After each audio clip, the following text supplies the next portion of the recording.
nagbigay ng baon na. Ang dapat sa'yo. Madamot kasi. Oo nga. Ginawa yun ng nanay ko para sa akin. Hindi para sa inyo. Pakialam ko. Ama na yung baon mo. Papakawalan ka namin dyan. Dapat mo kasi. Madamot. Madamot! Si Totoy yun ah.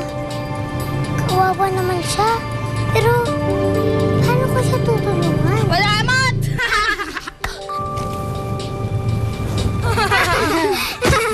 Aray! Sino yun? Aray, lawin na. Tara, hanapin natin. Tara, teka. Paano naman ako? Problema na yan kung paano ko makakatakas dyan. Tara na nga! Saan ba yun? Sino yung bumato sa akin?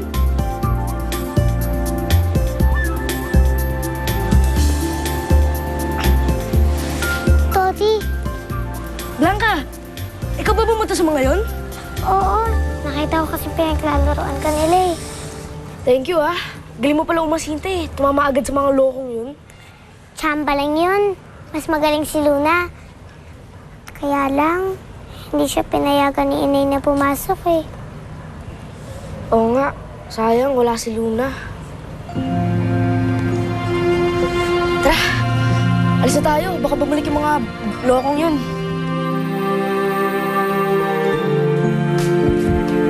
Saan ka galing? Diyan lang po. Luna, ayoko ng sinungaling, ha? Kanina pa kita hinahanap, hindi kita makita.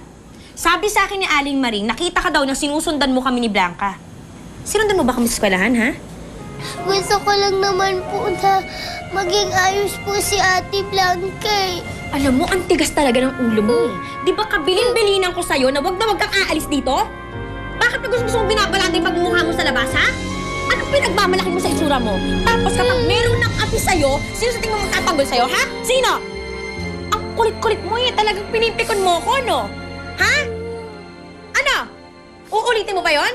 Uulitin mo ba yon? Hindi na po. Tigas ng ulo, oh. Mga boy, tama na Ano? po Ano? yan. Ano? Matututong bata ka, ha? Oo na, tama na yan.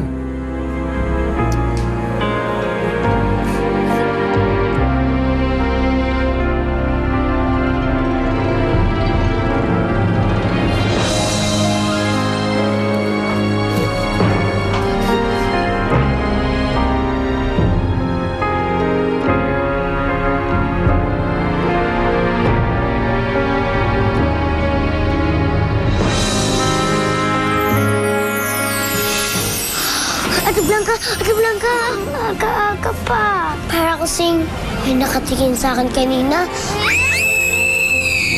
Alam mo anak, ang swerte-swerte ko talaga sa'yo.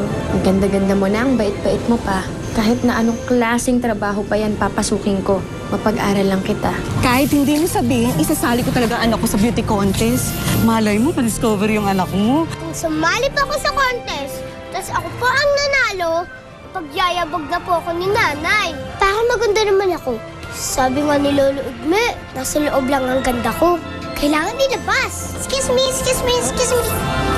Sir, saan po ba yung applyan ng contest? Ano yung nasa mukha mo? Mukha kang sunog na espasol. Ano nakakatawa, ha? Napaka-ambisyosa ng anak ko.